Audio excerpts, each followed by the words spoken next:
Welcome back to the fourth episode of Rocco's Rundown. How's everybody doing? Today's episode, we are going to be going over the AL Central. Before I get started, this division was pretty tough to rank. Not a lot of moves in general.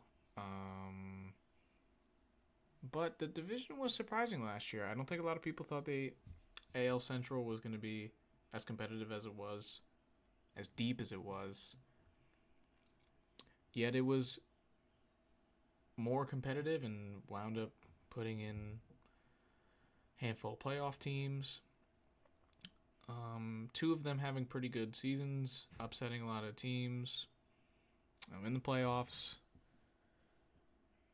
But yeah, going into this season, I think it's gonna be not as successful for the entire division as last year, and we're gonna get into that. But it's mostly because of kind of the lack of movement and some interesting moves done by each team.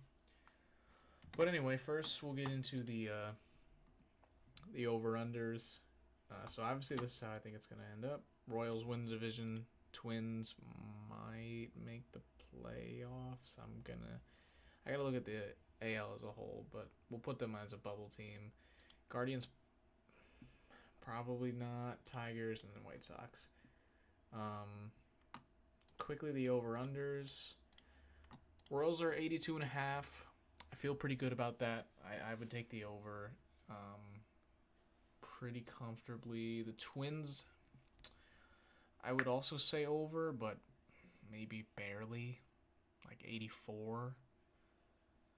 The Guardians, I'm gonna go under. I think 82. I think could be sharp, but I think they're gonna be a very, very low 80 win ball club this year. Tigers, I also am gonna say under. I think this division will give them some more fits this year than it did last year. I think they got really hot towards the end of the year. And I think it's going to be a lot harder for them to do that again and replicate that. And then the White Sox, 54.5 is disgustingly low, so I guess I'll go over. But I wouldn't be surprised if they had another historically horrible season. Actually, yeah, I think I'm going to go under. They got worse at the big league level, at least.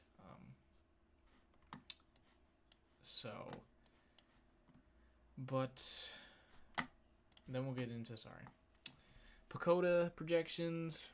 Royals are 81, Twins are 87, Guardians 80, Tigers 79, White Sox 61, Fangraphs 81, 83, 78, 82, 63. I think in general the records are going to be closer to Fangraphs. I don't really see 87. Like Pacoda has for the Twins. I could be wrong. The thing with the Twins is I think they've had this constant cycle of, on paper, they're a very good team and they're very, threatening roster to anybody. But injuries and just, I don't know if it's luck or just baseball gods, it just doesn't go their way, and they just lose games that you don't expect them to lose, or hasn't happened in decades. Like that, a loss like that has happened. So there's some kind of weird Twins magic, kind of similar to the Brewers. But yeah, so I think closer to these wins in general for all the teams. Obviously, I think the Royals are gonna have more than the Twins. So if they're at 84, they'd be 85. But in general, we're gonna get into it, but I'm pretty disappointed with overall how this division approached the offseason. There was a lot of different needs for each team. The Royals needed definitely hitting, the Twins needed depth, the Guardians needed a little bit of everything. The Tigers are also in the same boat. They needed a little bit of everything. And for some reason, either teams wound up parts in not equating the parts out, or barely improving. There's a lot of great managers. There's a lot of great talent, a lot of great young talent in this division. But just in general, I don't think any team. Honestly, actually, I think the White Sox had the most successful offseason because they're obviously tanking, and they did a pretty good job at it. We'll get into who they got out of their trade with Crochet, but they're really the only team that I look at that actually went in with the goal and definitely succeeded. Obviously, tanking is not a good goal to have, but they are doing it better than the other 4 teams are trying to get better, in my opinion. But anyway, so let's get into some additions and subtractions for each roster, which is kind of what led me to how I ranked it, and also based off of stuff from last season. But strictly with roster shakeup, we'll start with the Royals. Their additions include Mark Canha, Carlos Estevez, and then they traded for Jonathan India. I like Mark Canha, experienced veteran. Obviously, he played for the Mets, so I understand what you're, going to get out of him from a 162 season. But definitely somebody they need. They definitely need hitting. It was apparent in the playoffs. Getting Canha, I think, helps, obviously. He's not a huge bat. He's nothing to ride home on. Estevez is just some more bullpen depth, which is always needed. And bullpen arms every year are up and down. One year a guy has a 5 ERA, the next year he has a 2. Like it's just bullpen depth. And India is interesting to me because obviously he was Rookie of the Year, phenomenal talent. He has the skill. At this point, his struggles, you almost want to point to mental, which is why I think a change of scenery is going to be really good for him. And if he can get back into that rookie year, if he can show you the ceiling that you thought he had in his rookie year, that could be a huge bat because they really need some support, like really bad for Bobby Witt, because Bobby Witt is kind of shouldering the load. And he is 100% shouldering the load. He's carrying as hard as he could.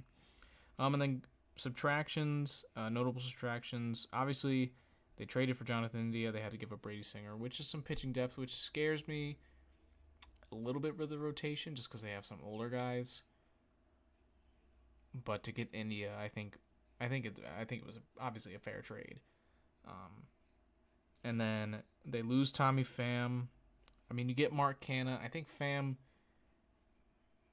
his bat may impress you a little bit more, or his flashes from his bat may impress you a little bit more. But Canha and Pham, at where they are in their careers, veteran bat, they kind of cross each other out. And then DeYoung, again, Paul DeYoung isn't Paul DeYoung anymore. So they lose a little bit of depth, but I think they gain overall upside. And obviously they add bullpen depth, which is important. But yeah, I would say of all the contending teams, their offseason definitely is slightly better. Not a lot, but it definitely is slightly better than what they had last year, like parts in compared to parts out. So and that kind of led into why I think they're going to win the division. But there's bigger stuff too. Let's go to the Twins now. The Twins added Ty France and Harrison Bader. That's it. I like Harrison Bader for them because of their outfield injury issues, especially with Buxton, who is getting older each year and keeps having these little injuries left and right and misses a big chunk of time. To get a guy like Harrison Bader who plays every day, plays, Gold Glove level defense, in stretches can be a very solid hitter, cool guy in the clubhouse. I loved his first half with the Mets last year. Yankee fans loved him in the playoffs. Like he's obviously a plus player. And then Ty France, He's decent. He's got some pop. Okay at fielding. Um, but just either way, both these signings are nothing that you're riding home on as a Twins fan. Like, wow, we really improved this offseason. Unlike other teams like the Padres, the Mets, the Red Sox, like there were a lot of teams that really went in and tried to improve their roster all around significantly. And the common theme with AL Central is not a lot of teams really did that. And you can see that with the Twins, only adding Ty France and Harrison Bader when there were plenty of options to add extra bats and to add extra depth, better depth, bullpen depth.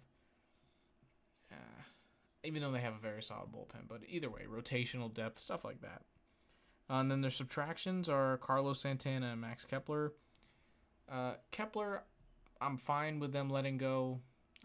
I think it was just like mutual party. They both needed to kind of get away from it. But Santana is interesting. I mean, yes, he's very old, and Ty France has much more upside, especially with his bat. But Carlos Santana's going to play 162, and he's going to give you a elite defense and a veteran bat. And he was kind of big for them last year, even though they had a down year. And didn't ultimately make the playoffs. He was still he was a contributing player night in, night out for them. So to let him go for a guy like Ty France, I just don't think it is any kind of like, I don't see the upside of it besides the younger part and maybe the contract. So overall, I think the Twins really kind of finished dead even. Like the parts in completely equal the parts out. Some may validly argue that the parts in don't equal the parts out. So that's why I'm a little lower on them. And we'll get into the roster more in depth. But yeah, it's not, they had definite opportunity to improve all over. And they really just didn't do that. They're still, on paper, a very, very good team. I think they have the best lineup in the division. Their rotation is definitely up, competitive in this division, and their bullpen's great. But, I don't know, I just wish they did a little bit more just to really assert themselves in the conversation of, like, we can contend in the AL in the playoffs, not just squeak in and then, win maybe a series. The Guardians, I think their parts in don't necessarily equate to their parts out. Their only additions were John Means, bringing back Shane Bieber, who will be healthy and didn't play for them last year, so that is an addition. But we don't fully know what Shane Bieber is anymore. And then Carlos Santana. Like I said, Carlos Santana is going to play 162, great defense, solid-ish bat. Great clubhouse guy and a nice veteran to have, and he's played for the Guardians before. He's used to the people. The fan base loves him, so I like that signing. Means, again, is some depth. It's okay.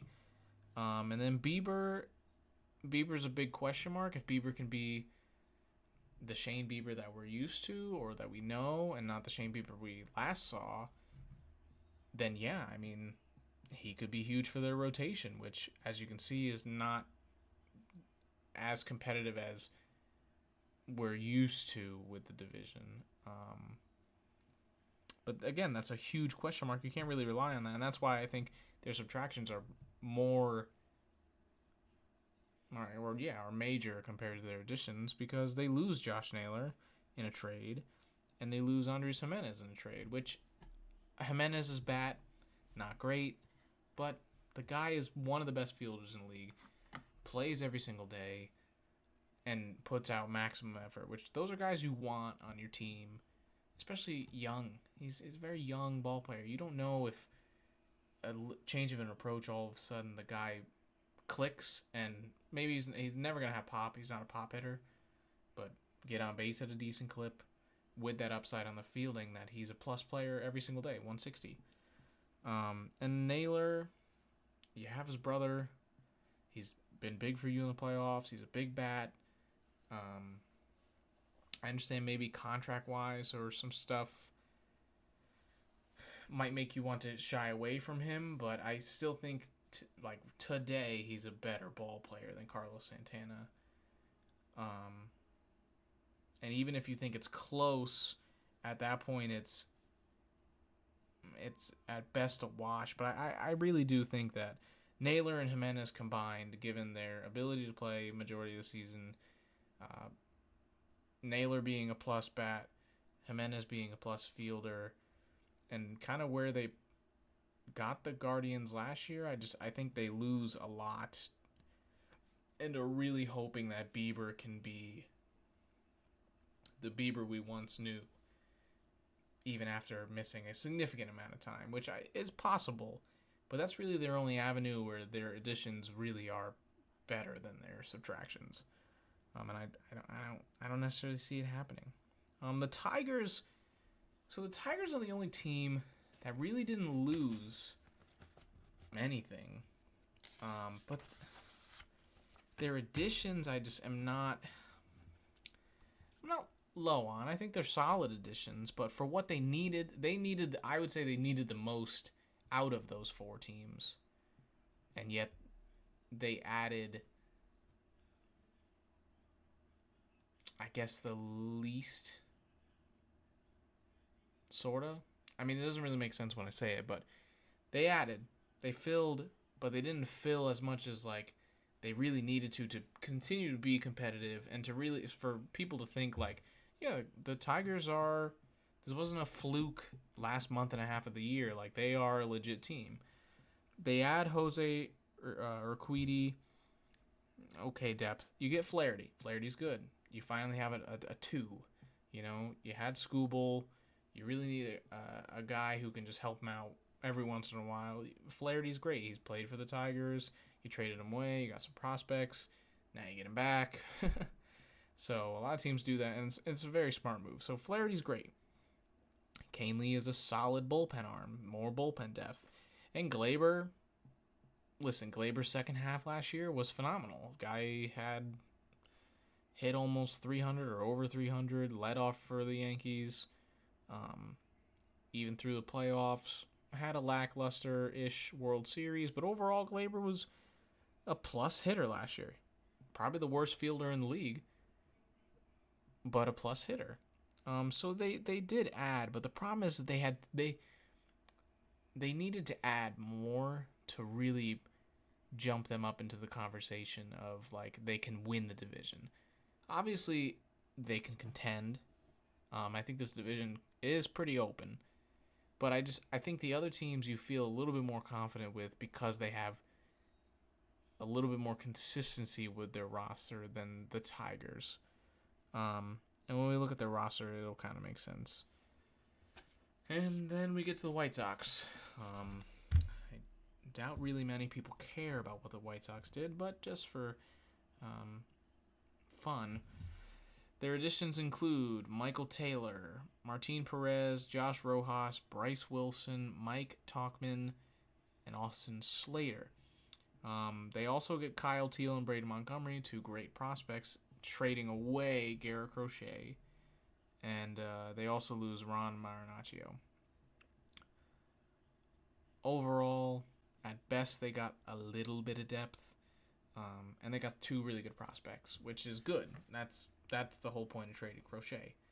But for their roster this year, like the MLB team, you lose your ace, and you basically get nothing in return for this specific year. And you get a little bit of depth, but you don't need depth. You need like actual quality starters. So, not a ticketed parade if you're a White Sox fan. But I mean, when it comes to the rebuild, they did probably when it comes to the offseason, they did the rebuild better than probably any of the other four teams did at adding significant and filling holes. So yeah, I guess there's a silver lining for White Sox fans out there. As a Mets fan, maybe it's just sympathy because I understand your pain. Not this year though, hopefully. But anyway, so let's get into the rosters. and kind of why I ranked them the way I did. So lineup wise, again, this division in general lineups are pretty weak compared to the mean of the MLB. But I think the Royals lineup potentially could be very good. Bobby Witt is generational, not 101, but phenomenal ball player. Vinny Pasquantino, phenomenal hitter, phenomenal ball player. Salvador Perez, he's older, but it's Salvi. I mean, Salvi's gonna do what Salvi's gonna do, at the plate and behind the dish. You have some pop upside guys with Renfroe. MJ Melendez has a little bit of upside. Kyle Isbell's okay. You're hoping Michael Garcia can kind of keep building. But then when you insert Jonathan India, the thought of Jonathan India could really beef up this lineup. And what I mean by that is if Jonathan India can be 3/4 of what we think he could be talent-wise, or what he projects, then all of a sudden it's like, okay, well, now you have a guy that can get on for Bobby Witt. Now you have a guy that can drive in a run if one of these three get on and there's one out. Take a little bit of that pressure, that need to succeed off of Bobby Witt, to where he will succeed even more. You see it a lot that guys do even better when they don't have to completely shoulder the load. Bobby Witt was phenomenal last year, but think about how many more RBIs he could potentially have if Jonathan India is as good as we hope he is. If Jonathan India can get on base and can really kind of turn his career around a little bit, and turn his trajectory more upwards, all of a sudden that top four is pretty. That you can't sleep on that. Jonathan India, Bobby Witt, Pasquantino, Perez, like that can produce enough runs with the rotation that they have that they can win majority of series, majority of the ball games, and not put a ton of stress on Bobby Witt and the rotation and the bullpen, which I think was why they kind of fizzled out at the end. I think the first series they played very well, and then they got to the Yankees, which is a team that obviously was a better team, but it's just that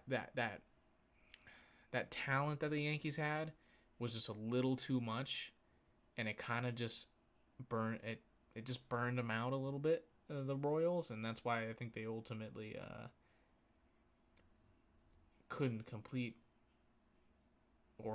really with the Yankees towards the end of that series. But I think if India can really be who we hope he can be, now all of a sudden it's like, okay, like pressure's taken off of the rotation, the bullpen, Bobby Witt. Now they have a little bit more juice. Who knows? They can contend in the AL, especially with how open the AL is in general.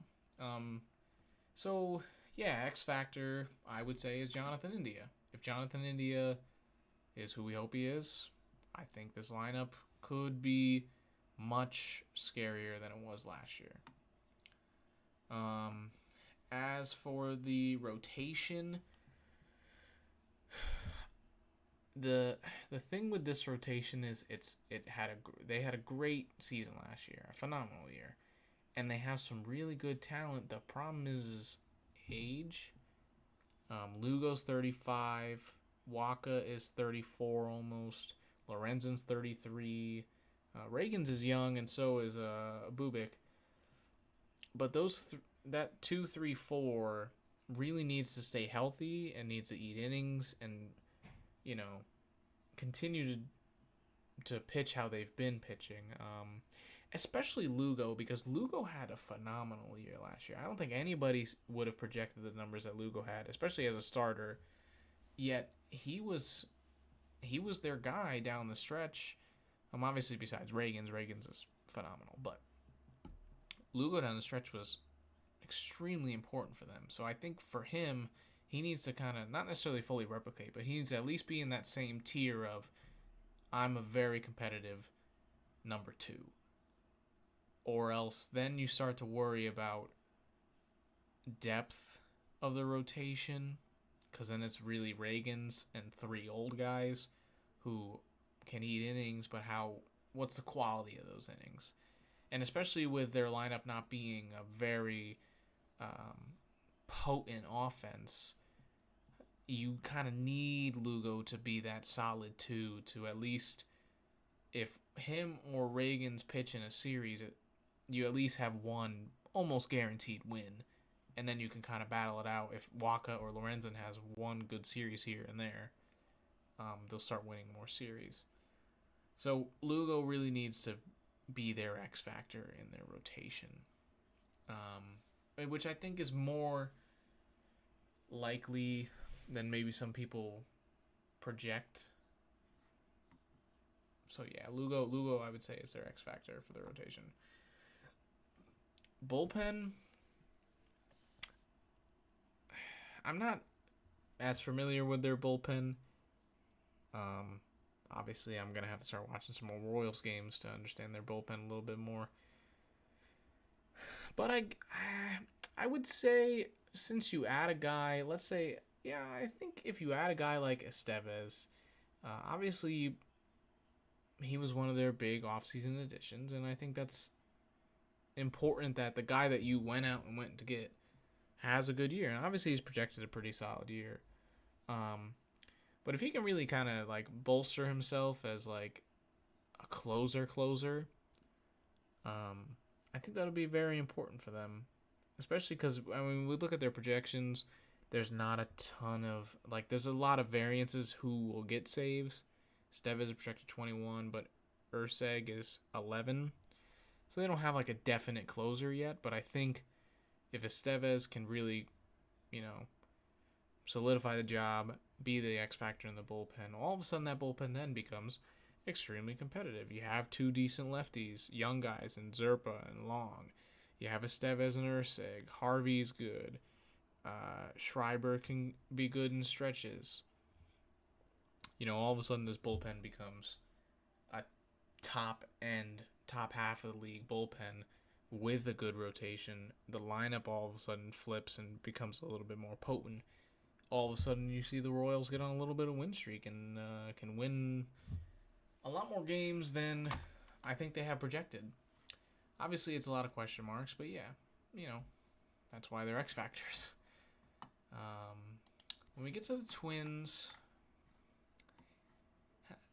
I think the Twins' biggest X factor, and I don't want to be like that guy, but can they just be healthy? Specifically in their lineup, because this lineup from top to bottom has bangers. They hit, they steal, they run, they have decent on base. They strike out a little too much for my liking in general, especially the top half of the lineup. But still, you know what you're going to get out of this offense, but they're just never on the field, or not, they can't all be healthy at once. A couple guys will be healthy, a couple guys be injured, then it's flip-flops. Like, can just everybody be healthy? I think that's their biggest X factor for their lineup. Rotation-wise, I'm going to go... I'll go with Joe Ryan.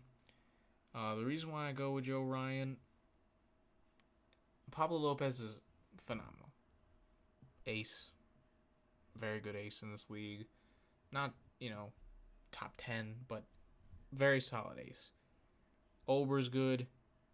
But if Joe Ryan can continue to build as he did last year, all of a sudden this rotation is maybe the best in the division.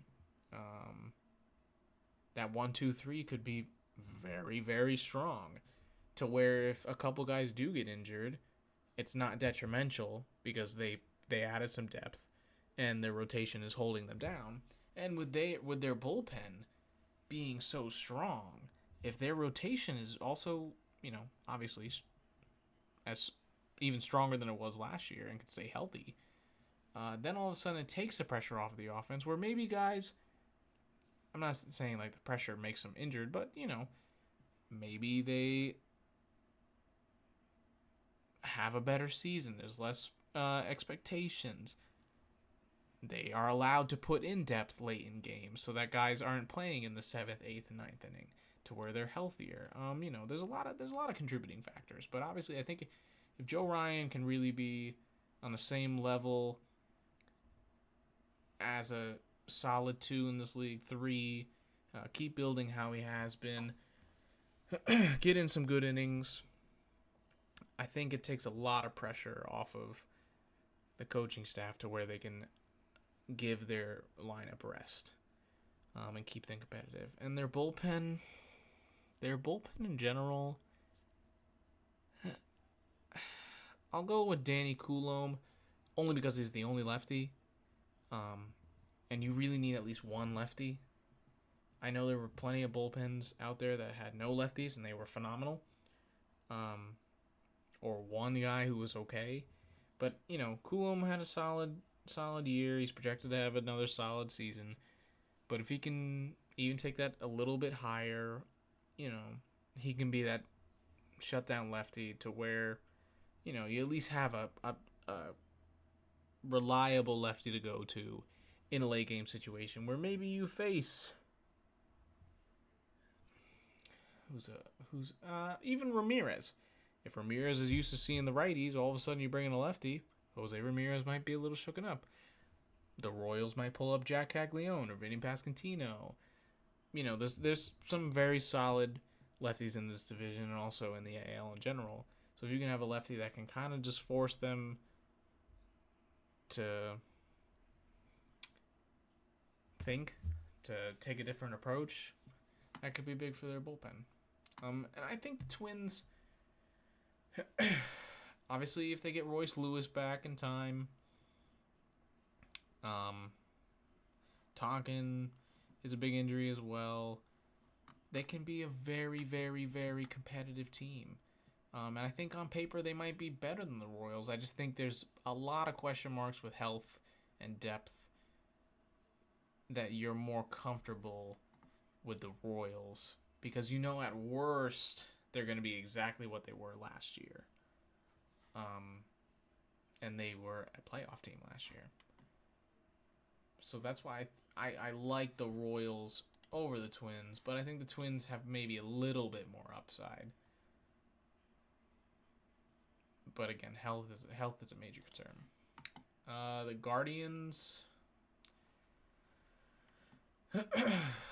when we look at the Guardians, obviously Bazana is still in the minors and he's working his way up. But I don't know the timetable on Bazana per se, but it would be really nice if he can kind of hurry it up and get moving, because this lineup is okay. Zero depth on that back end between Bennon, Naylor, Arias, and Rocchio. Great fielders, everyday guys. Some okay guys off the bench. Kenzie Noel, Big Christmas. But in general, that bottom half of the lineup is not something you want to ride home on. So if Travis Bazana can move his way up, if some of the young guys can develop, it might add a little bit of depth and also a spark to this team. We've seen a lot of young guys get pulled up, and all of a sudden rosters kind of just get hot because they have this new energy. But obviously outside of the young guys, I guess you gotta hope that you can find a way to either get Big Christmas into the lineup and or one of the guys at the bottom just finally asserts themselves as a solid hitter, a plus hitter. So I guess there's no specific guy. I mean, if I had to choose a guy, I guess I would go with Santana just for the RBI sake. But in general, they just, I think they just need to add to this lineup. I think there's just a lack of depth. I guess if Brennan can kind of take off a little bit, maybe walk a little bit more, then all of a sudden you get a little bit more depth in this lineup. Or Bo Naylor's in the same case if he can bring the strikeouts down. But it just, in general, they just need a little bit more depth, and whoever can be that depth guy for them is going to be important. And who I kind of alluded to earlier, he's not in the rotation on here, but it's Shane Bieber. You bring back Bieber, which is huge for them. But he really needs to be as good as they hope, because if he can finally get back to Bieber and be an ace or two for them, then all of a sudden it's like, okay, the lineup is a little lackluster, but the rotation is up there with other rotations in the league, and their bullpen is probably the best bullpen in the league, even to this day. So now it's like, okay, well, they're going to win games 3-2. They're going to be ugly. At the plate, at least, they're going to field. They're going to, play really small ball. Jose Ramirez is going to be their only bright spot offensively. But they're going to win a game 3-2. But they can only do that if they get Bieber. Because if they don't have Bieber, then you worry about the overall depth. Because realistically, are you happy with Ben Lively being your 2? Or, Logan Allen being your 4. All of a sudden, if everybody gets bumped down 1, you get a little bit more depth. Guys get a little bit more rest. Bieber brings that spark. It's like, oh, Bieber's on the mound today. All right, guys, come on, let's hit. And it takes more pressure off of the bullpen to where the bullpen can be rested and ready to go. And that's why when we get to the bullpen, their biggest X factor is I'm going to go, again, I like to choose a lot of lefties, and maybe that's just not being fully familiar with the bullpen, but again, another bullpen with one lefty. Now, I understand you can't really have lefty specialists anymore, so a lot of teams lean with the righties. But, same reasoning with Minnesota. You need a lefty that can come in against that big left-hand bat and strike the guy out. And if you don't have that, all of a sudden, who do you go to? Obviously, Clase is amazing. Cade Smith, Gaddis, Seawald, McKenzie. They have a ton of arms in that bullpen. It's a phenomenal bullpen. But if Herron can really be the lefty and a dominant lefty, then it's like, okay, if we come up against a Caglione or a Pasquantino or any of the lefties on the Twins, like a Wallner or a Larnick, you have a strikeout guy. And specifically for Tim Harnon, probably get his K/9s up a little bit. 9.57 is bad by any means, but if you can get it up to 10, then he really could be a dominant lefty. So he's probably the X factor. Also, David Fry. Shout out David Fry. Elbow surgery, he'll come back. Again, they have some big injuries. They have a couple young guys, so I think they can be a division-winning team. I just think they're less likely than the other two teams we have projected in front of them. And then we get to the Tigers. The Tigers, the thought of the Tigers is better than on paper. When we look at their team, I'm not entirely impressed with the lineup. Riley Green's great. Gleyber Torres was great in the second half. Carpenter's going to be very good. Keith is going to be very good. Torkelson, he's not bad. For a 6-hitter, he's not bad.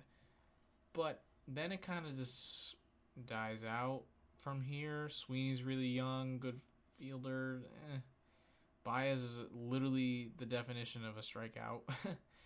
And so is kind of Jake Rogers. It's just, again, similar to the Guardians, not as much depth. Although they definitely have a little bit more consistency at the top end of their lineup, a little bit more upside. So, X Factor wise, you really need, in my opinion, you need Keith to kind of take another leap. If Keith can really be that good of a hitter to where he can get up into the 4th spot or the 3rd spot and be that RBI home run kind of guy for them, all of a sudden now they have some pop, they have some juice to combine with the rest of their rotation and bullpen to where they again can contend for this division. The one thing for these 4 teams is any of them could win the division, and it wouldn't surprise anybody. The problem is the Tigers and the Guardians definitely have more question marks and guys who need to take bigger jumps than, let's say, the Twins or the Royals. But I'll go with Keith. Rotation, I'm going to go with Flaherty, as much as Flaherty had a great year last year. He just needs to continue to do that. You know what you're getting out of Skubal. I mean, the guy's just nasty. Skubal just throws stuff that you can't even see. It just moves and then you're out. Like, Skubal is phenomenal. You really need it too. You need some pitching depth. They have some good young guys in Mize and Job and some guys coming up, and they're gonna improve each year. Olsen, but you really need a 2. You need a for sure 2. Take a little bit of pressure off of Skubal. Take a little bit more pressure off that bullpen that isn't as good as you might compare to the Guardians or the Twins or the Royals. And I think they can definitely achieve that if Flaherty is as good as we've seen him in the past year and change. We've seen him obviously even better in other years, but the past year was a very good year for Flaherty, but he needs to continue to do that. So he's definitely the X factor for their rotation. Bullpen wise, I'm gonna go with Canely. I thought Canely was phenomenal last year for the Yankees. He's got a funky little delivery. He's got crazy K per 9. He just has to keep doing it. If he can continue to strike guys out and be that extra righty to go to in the 6th or the 7th if a guy has a bad start, get some length out of him, good innings, then this bullpen becomes very good. You have Holton, you have Foley, then you have Canely. Vest is very solid. You have a young guy in Hanafi, and again, Kenta Maeda. As much as he's old as all dirt, you never know. And again, bullpen guys every year are up and down. They have a 2 ERA, a 6 ERA, a 4 ERA, a 3, a 5. They jump all over the place. But if Canely can continue to replicate how he's done the past couple of seasons, you feel pretty good. Some notable injuries: Parker Meadows, Jose Urquidy will be back, so that's more pitching depth. Meadows is pretty solid. So again, they're gonna get better as they heal,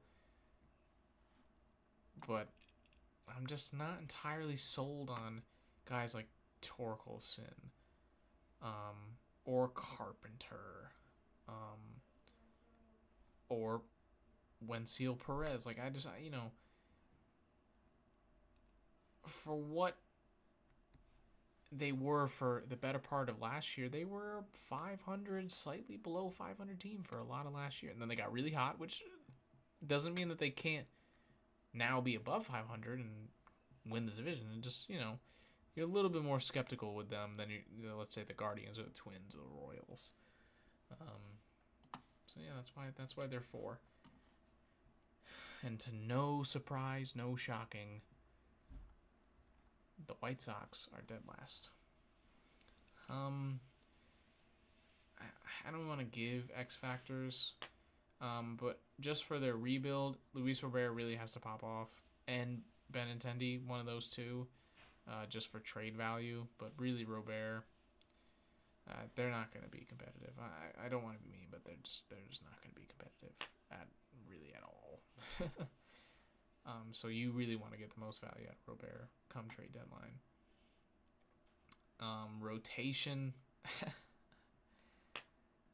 Again, any of these guys would be good for trade bait. Literally any of them. And it's going to be the exact same thing with the bullpen. Any of these guys would be good for trade. Either way, the goal for the White Sox is have a really good first half. If they have not really good, obviously, but like have some guys have really good first half for trade bait, get them out of there, and get whatever prospects you can. But especially Luis Robert, if he can really have a good first half, stay healthy, all of a sudden they're gonna get a lot of phone calls about Luis Robert, and that's pretty good for them because that means they'll get some good prospects out of it. But yeah, so that's my overall rankings for the AL Central.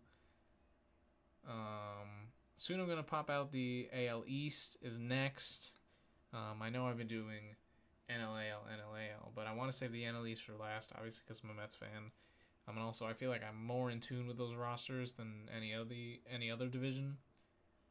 So that episode will probably be a little bit longer. But yeah, that's it. So I guess go Royals. No, actually, I hate that 2015. They scarred my childhood. But yeah, that's about it.